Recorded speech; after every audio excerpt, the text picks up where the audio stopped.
ఒక్కసారి కొమ్మూరి గోల్డ్ కి కాల్ చేయండి. తాకట్లో ఉన్న మీ బంగారాన్ని విడిపించి మార్కెట్ ప్రైస్ కి వాళ్ళు కొనుక్కుని మిగతా డబ్బులు మీకు ఇచ్చేస్తారు. వెల్కమ్ టు మనం టీవీ. మనం టీవీ మన కోసం. దేవుడి సొమ్ములు తిన్న వాళ్లకు, దేవుడి మాన్యాలపై కన్నేసిన వాళ్లకు ఏ శిక్షలు పడతాయో స్కంద పురాణంలో చాలా క్లియర్గా రాస్తుందట. సో మళ్ళీ జన్మలో పురుగై పుట్టి చచ్చాక నరక ప్రాప్తి లభించి 60,000 ఏళ్ల పాటు సలసలా మరిగే నూనెలో వేగుతారు. దైవద్రోహులు అనుభవించబోయే కఠిన శిక్ష ఇది. సో అయోధ్య నగర వీధుల్లో కాంగ్రెస్ పార్టీ పోస్టర్లు వేసి మరీ ఇస్తున్న ఫ్రీ పబ్లిసిటీ ఇది. సో అయోధ్య రామాలయంలో తిష్టవేసిన చోర్ కమీనేల గురించి దేశమంతటా ఘాటైన చర్చ జరుగుతోంది. సో ఒకసారి డీటెయిల్గా మాట్లాడుకుందాం. నిజామాబాద్కు చెందిన చల్లా శ్రీనివాస్ శాస్త్రి రాముడికి మంచి పరమ భక్తుడు. అయోధ్య రాముడి దివ్య పాదుకల కోసం 13 కిలోల బరువున్న 5 వెండి ఇటుకలను విరాళంగా ఇచ్చారు.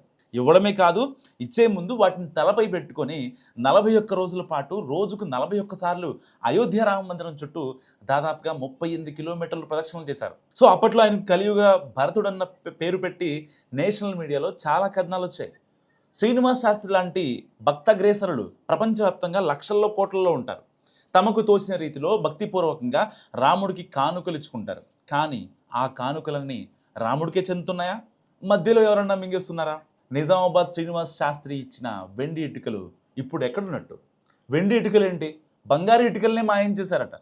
భక్తకోటి నివ్వెరబోయేలాంటి దారుణమైన ఆర్థిక నేరాలు అయోధ్య రామ్ మందిర్లో జరుగుతున్నాయి. ఇందులో నిజమెంత? ఆరా తీసే పనిలో ఉంది యూపీ సర్కార్. ఇప్పటికే సిట్ కూడా వేసింది. సో రామభక్తుల సంకల్పం సిద్ధించింది. కోట్లాది మంది హైందవుల కళ సాకారమైంది. 100 ఏళ్ల నాటి గాయాలు, బాధల నుంచి ఉపశమనం దొరికింది. అయోధ్యలో బాలరాముడి ఆలయ శిఖరంపై పతాకాన్ని ఎగురవేస్తూ ప్రధాని మోదీ ఇచ్చిన భావోద్వేగ సందేశం ఇది. నిజానికి 5 శతాబ్దాలుగా కోర్టుల్లో నలుగుతున్న సమస్య పరిష్కారమైన ఆ సందర్భం దేశ చరిత్రలోనే కాదు, భక్తకోటి గుండెల మీద చెరగని ముద్ర. అయోధ్య బాలరాముడిని దర్శించుకోవాలని కోరుకుంటున్న భక్తుల సంఖ్య నిజంగా దేశంలో అంతకంతకు పెరుగుతుంది. ఒక్కసారైనా అయోధ్య వెళ్ళి రావాలి అనుకునే 40 ఏళ్ల పైబడిన వాళ్ళు చాలామంది ఉన్నారు. కొన్ని కోట్ల మంది ఉన్నారు.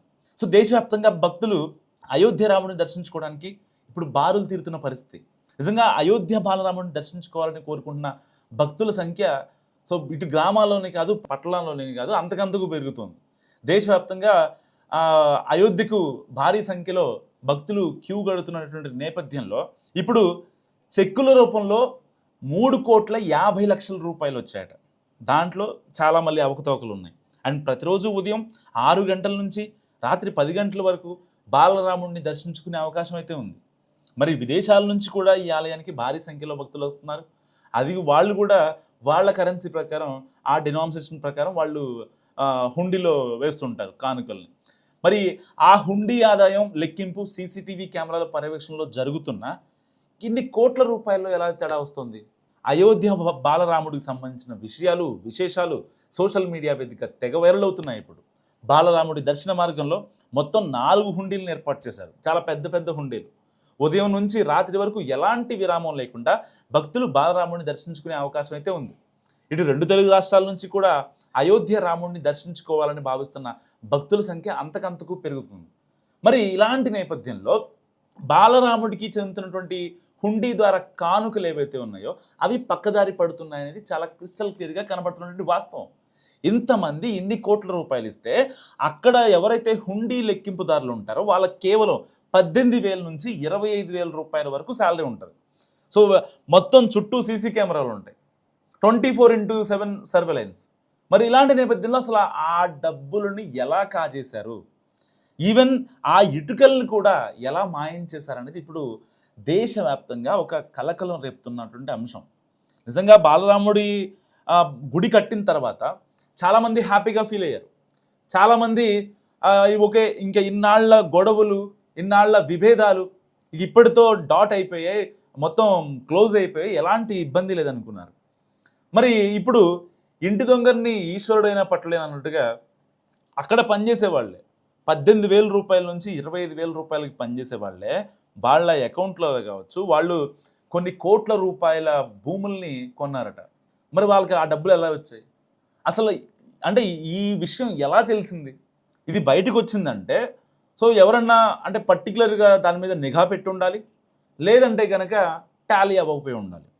సో ఇదంతా కాదు, ఎవరు బయటపెట్టలేదు, ఎవరు ఏం చేయలేదు.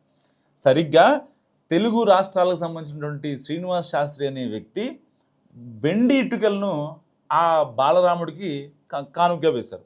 కానీ హుండీ లెక్కింపు సమయంలో అవి ఏమీ కూడా కనిపించలేదు. ఇప్పుడు ఇది చాలా హాట్ టాపిక్గా మారుతుంది దేశవ్యాప్తంగా. ఇప్పటికే యూపీ సర్కార్ అసలు ఎంత తిన్నారు ఏంటనే దానిపై ఒక సిట్ కూడా ఏర్పాటు చేస్తుంది. సో ఇప్పుడు తేలాల్సి ఉంది, ఎవరు ఎంత తిన్నారు, ఎవరెవరికి ముడుపులు అందాయి, ఆ అకౌంటెంట్ మాట్లాడిన మాటలేంటి, సో ఆయనకి ఎవరు ఇన్ఫర్మేషన్ ఇచ్చారు, హుండీ లెక్కింపు జరుగుతున్న చోట వాళ్ళే తిన్నారు, వాళ్ళే తీసేశారు, అసలు ఆయనకి ఎలా అనుమానం వచ్చింది. సో ఇవన్నీ తెలియాలంటే మరికొద్ది రోజులు ఆగాల్సింది. ఇప్పుడు సిట్ ఇన్వెస్టిగేషన్ స్టార్ట్ చేసింది. అండ్ కోట్ల రూపాయల ఏదైతే బాలరాముడి సొమ్ము ఉంటుందో అది మొత్తం పక్కదారి పట్టింది అనేది మాట వాస్తవం.